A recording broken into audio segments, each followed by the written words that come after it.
నువ్వు వైర్ అడ్డం వేసుకొని సైడ్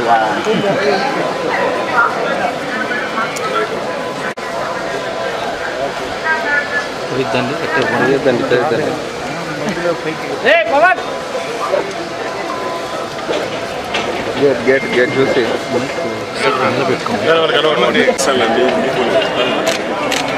నేను మధ్యకి వచ్చింది బతుకటి బర్త్డే ఈరోజు బతుకటి సరే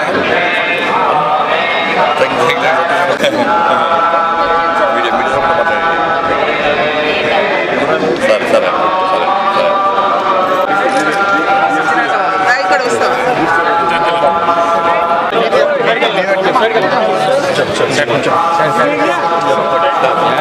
సార్ నేరుగా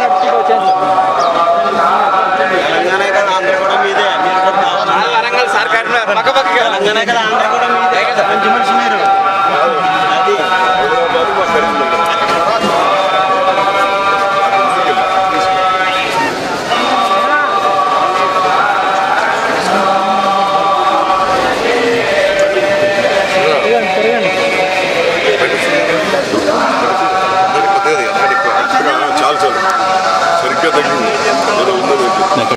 అందరికీ నమస్కారం.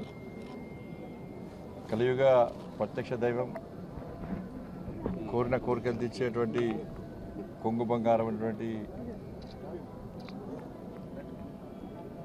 స్వయంగా స్వామివారు కొలువైనటువంటి తిరుమల తిరుపతి దేవస్థానం ఇవాళ స్వామివారిని దర్శించుకోవడం చాలా సంతోషంగా అనిపించింది. తెలుగు రాష్ట్రాల ప్రజలు, ఈ దేశంలోని ప్రజలంతా సుఖ సంతోషాలతో ఉండాలని చెప్పి, వారి కష్టాలన్నీ తొలగిపోవాలని చెప్పి, అదేవిధంగా ఈ దేశాన్ని అభివృద్ధి బాటలో నడిపిస్తూ నిత్యం పేద ప్రజల గురించి ఆలోచిస్తూ ఒక శక్తివంతమైన భారతదేశ నిర్మాణం కోసం తల్లి భారతమాతను విశ్వగురు స్థానంలో ప్రతిష్ఠించాలని చెప్పి ఏకైక లక్ష్యంతో, ఒక దృఢ సంకల్పంతో ముందుకొస్తున్న ఆ నరేంద్ర మోడీ గారికి ఆ స్వామివారు ఆశీర్వాదాలు అందించాలని చెప్పి, నరేంద్ర మోడీ గారిని కాపాడాలని చెప్పి, ఈ దేశాన్ని కాపాడాలని చెప్పి స్వామివారిని వేడుకోవడం జరిగింది. మాలాంటి కార్యకర్తలం అందరం కూడా ఈరోజు ఈ స్థాయికి వచ్చినామంటే ఆ స్వామివారు పెట్టిన భిక్షనే. అలా నిజంగా 7 కొండల వారు కేవలం 7 కొండలకే పరిమితం కాకుండా ప్రపంచవ్యాప్తంగా వ్యాప్తి చెందినటువంటి దేవదేవాదుడు ఆ శ్రీ వెంకటేశ్వర స్వామి. కాబట్టి అటువంటి స్వామివారిని దర్శించుకోవడం చాలా సంతోషం. ఇక్కడ చూస్తుంటే మనం ఇప్పుడు ప్రశాంతమైన వాతావరణం ఉంది. ఒక భక్తియుత ధార్మిక వాతావరణంలో నిర్వహణ కొనసాగుతుండాలి. మనం మొన్నటి వరకు చూసినాం. మనం దేవుణ్ణి నమ్మని వాళ్ళు, ధర్మం గురించి ఆలోచించని వారు, పేరుకు నామాలు పెట్టి స్వామివారి ఆస్తులకు పంగనామాలు పెట్టేటువంటి ఆ నయవంచకులు పోయి నిత్యం వెంకటేశ్వర నామస్మరణతో ఆ స్వామివారికి సేవ చేసేటువంటి సేవకుల రాజ్యం వచ్చింది. వాళ్ళు ఇవాళ రాజకీయ నిరుద్యోగులకు పునరావాస కేంద్రంగా, పదవుల కోసం ఇన్ని రోజులుగా ఈ టీటీడీని వాడుకునే ప్రయత్నం చాలామంది చేశారు. నేను చాలా సందర్భాల్లో చెప్పినాను, మేము ఎవరు కూడా ఏ మతానికి వ్యతిరేకం కాదు, ఏ వ్యక్తులకు వ్యతిరేకం కాదు, ఏ మతానికి కించపరిచే వ్యక్తులం కాదు. కానీ హిందూ ధర్మానికి వ్యతిరేకంగా, హిందువులు ఆరాధ్య దైవంగా భావించినటువంటి ఈ పవిత్రమైన ప్రాంతాన్ని అపవిత్రం చేయడానికి, వారి ఆస్తిపాస్తులు పెంచుకోవడానికి, శ్రీవారి ఆస్తులను కొల్లదోయడానికి, ఇతర మతస్థులకు అధికారం అప్పచెప్పడం వలన ఎలాంటి అనర్థాలు జరిగినో మనందరికీ తెలిసిందే. అందుకే 2 కొండలవాడ గోవింద గోవింద అనేటువంటి వ్యక్తులు వేరు. ఆ అరాచక నయవంచక పాలన పీడ విరగడైంది.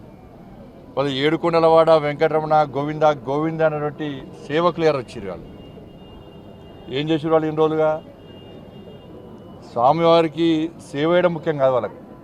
నేను నిన్న వచ్చిన సాయంత్రం నిన్నటి నుంచి వస్తుంటే ఇక్కడ సిబ్బంది కానీ అనేక మంది భక్తులు కానీ ఇక్కడ గత పాలకులు గత కమిటీ నిర్వాహకులు చేసినటువంటి నిర్వాహకం గురించి చెప్తా ఉన్నారు. అక్రమ దందా, లంగ దందా, లఫంగ దందా, దొంగ దందాలు చేసి వాళ్ళ స్వామివారి ఆస్తిని జాతీయ సంపదను కొల్లగొట్టే ప్రయత్నం చేశారు. వాళ్ళ ఎర్రచందనం వీళ్ళంతా వీరప్పన్ వారసులు. అంతా కూడా వీరప్పన్ వారసుల చేతిలో మొన్నటి వరకు కూడా టీటీడీ ఉండే.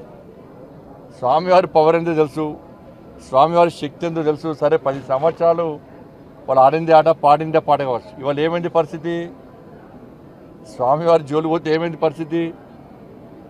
కాబట్టి ఎర్రచందనం పేరుతోని దొంగదందా చేస్తూ వేల కోట్ల రూపాయల స్వామివారి ఆస్తిని జాతీయ సంపదను దోచుకుంటూ వాళ్ళే ఇవాళ రాజకీయాలను శాసించే స్థాయికి వచ్చారు. రాజకీయ నాయకులను వాళ్ళ గుప్పిట్లో పెట్టుకొని ఎన్నికల్లో గెలవాలన్నా, ఎన్నికల్లో ఖర్చు పెట్టాలన్నా, పార్టీలు నడవాలన్నా, చివరకు ప్రభుత్వాన్ని కూడా అప్పులు ఇచ్చే స్థాయికి వచ్చినంటే ఇంతకన్నా దుర్మార్గం, ఇంత కూడా సిగ్గుచేటి కూడా కాదన్న విషయాన్ని మనం గుర్తుంచుకోవాలి. తప్పకుండా దీన్ని వదిలిపెట్టే ప్రసక్తి లేదు. గతంలో విషయంలో చంద్రబాబు నాయుడు గారు మాట్లాడారు, పవన్ కళ్యాణ్ గారు మాట్లాడారు, మా భానుప్రకాష్ గారు, వీళ్ళందరూ కూడా ఈ విషయంలో చాలా సందర్భాల్లో ఫైట్ చేశారు. కానీ వాళ్ళ ఆలోచన ఏంది? ఉన్నన్ని రోజులు ఈ ఎర్రచందనం పేరుతో మొత్తం దోచుకోవాలి, శ్రీవారి సంపదను దోచుకోవాలి, మేము కోటీశ్వరులుగా మారాలని చెప్పి ఒక దురాలోచనతో వాళ్ళు ఇన్ని రోజులు ఇక్కడ నిత్యం పాలన కొనసాగించారు. కాబట్టి దాన్ని వదిలిపెట్టే ప్రసక్తి లేదు. పూర్తిగా ఈ విషయాన్ని మా కేంద్ర హోంశాఖ మంత్రులు అమిత్ షా గారు తీసుకొస్తాం. తప్పకుండా దీన్ని నివేదికలు తెప్పించుకుంటాం. ఎర్రచందనం స్మగ్లింగ్ పేరుతోని స్వామివారి సంపదను, జాతీయ సంపదను ఎవరైతే దోచుకున్నారో, అక్రమ దందా చేశారో ఆ మూర్ఖులను వదిలిపెట్టే ప్రసక్తి లేదు. మా మీద ఏ రాజకీయ ఒత్తిడి ఉండదు.